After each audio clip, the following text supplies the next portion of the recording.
The NBA offseason was pretty wild, yet despite the huge moves made by contenders in both conferences, the reigning champs' starting lineup is completely unchanged, and that might be the best move of all, because one thing about the Denver Nuggets is they have some of the best chemistry in any sport. Yes, I'm extending this past the NBA, because how else can you put these kind of players into words? Murray brings the ball up the floor. Watch here as Jokic sprints to the middle of the floor, so Murray spears it into him. Jokic obviously catches it, and then in stride, he drops it off to Gordon. No one else is doing that because, well, no one else has Nikola Jokic, but with the years of playing together, they just know where to be and when to be there. Like on this play, where Murray is posting up, Gordon makes a fantastic cut, and look at the touch pass to Jokic, who puts it away. This is the third best passer on the team, making a play like this. And whenever I think about the Denver Nuggets, the same question comes to mind. How are you supposed to stop this? Because I showed you what happens when the defense presses up on Jokic, but we also know what happens if they choose to hang back. He will kill you with an array of moves from 5 to 15 feet that he makes at a historically great level. And when I say historically, this is Nikola's efficiency at all levels last season compared to Kevin Durant, who is considered by many the greatest scorer ever. And people still don't think Jokic is a scorer. There's also the fact that Jokic can spear his passes to the corners, where you have KCP and MPJ waiting, both of which shot above 41% from 3 last season, both of which, if closed out on too aggressively, can take their defender off the dribble and then get to the rim. I'm being so serious when I say I don't see a solution to stopping this offense, because in addition to the chemistry and the movement, you have two guys that can flat out score at a rate as good as any duo when it matters most. Just look at these playoff averages since 2020, and whilst everyone acknowledges how good Murray is as a scorer, particularly in the playoffs, last year's finals should have taught us one thing about Jamal Murray. He's a damn good passer as well, averaging 10 assists per game in the finals. And if you want to talk about chemistry, this is one of the best two-man games we have seen in NBA history. Watch as Murray comes off the handoff, draws Bam before kicking it to Jokic, who knocks it down. But that's not what makes Murray a great playmaker. Jamal's ability to bring his dribble out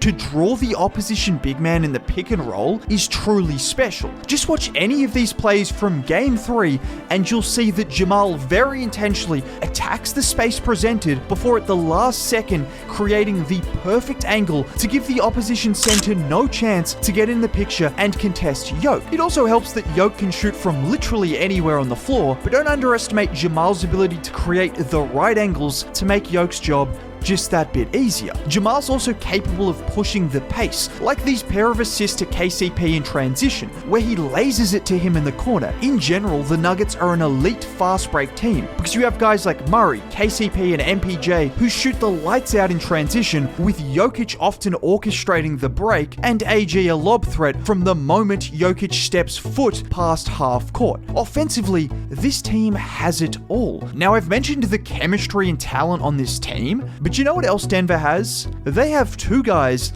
that can make shots that completely deflate the opposition team. Just ask the Los Angeles Lakers. Jokic has to put it up. Falling away, puts it up. Bang! Shot clock winding down, puts up a three. Bang! And if you want any indication of how good these guys are as shot makers, Timberwolves fans, Suns fans, Lakers fans, and Heat fans all thought Nuggets basketball wasn't sustainable after their first loss in each respective series. In addition to their shot making, the Nuggets are just a matchup nightmare on all levels. Jokic doesn't even count because we've seen him make Anthony Davis and Bam Adebayo look like G-Leaguers. Then there's Jamal Murray, who can cook anyone on the perimeter. But when I say they are a matchup nightmare, just think back to the first game of the NBA Finals. Do you guys remember what happened in the first quarter? It looked something like this. Gordon, very aggressive, gets another one to go. Again, aggressively goes right into the paint, scores again. Gordon goes right at Vincent, Aaron Gordon. Yes, Miami tried going small and thought they could get away with using guards against Aaron Gordon, but within 10 minutes, he had completely blown that plan out of the water. Now, with all of this being said, everyone does know how good the Nuggets starting lineup is, but there's a lot of question marks over their bench following the departure of Bruce Brown and, to a much lesser degree, Jeff Green? Well, I'd like to introduce you guys to 4 players that could completely change the fortune of this second unit. I'm sure you're already familiar with Christian Braun. Some might also be familiar with Peyton Watson and Zeke Nnaji. But if you were paying attention in preseason, Julian Strawther played out of his mind, averaging 18 points on 51 45 90 splits. But it's not really the numbers that matter. What's most important is how he fits on a team like Denver,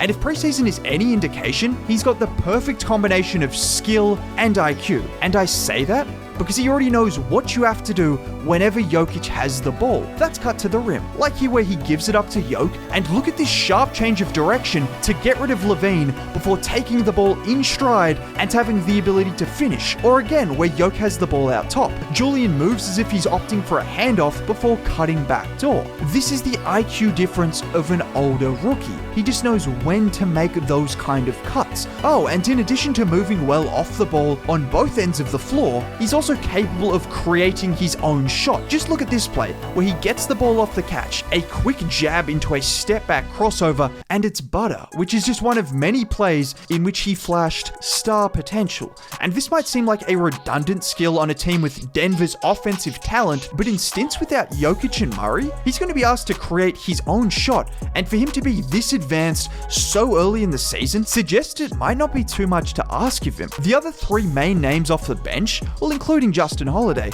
are Christian Braun, Zeke Nnaji, and Peyton Watson. Now, these 3 guys have one thing in common: defense, and more defense. Zeke Nnaji and Christian Braun are already clear rotation level players with the right combination of strength and athleticism to guard multiple positions. In addition to this, we saw Christian Braun have a 15-point game in the NBA Finals, using that defense and athleticism to get out in transition or cut back door. At the very least, we know Braun can give you 7 to 8 points per game off spot-up threes and cuts in an increased role this season. With that level of athleticism and his ability to finish around the rim, that's pretty much a guarantee. The hope is that he pairs that with a playmaking and self-creation jump as well. But the wild card is Peyton Watson, who might not be ready this season, but if he is, it could be a game changer. Just to put into perspective Watson's length, as a guard, he averaged over 2 blocks per 36 minutes. Yes, it was in very limited minutes, but it's not unrealistic to expect legit rim protection from him as someone playing the 2 or the 3.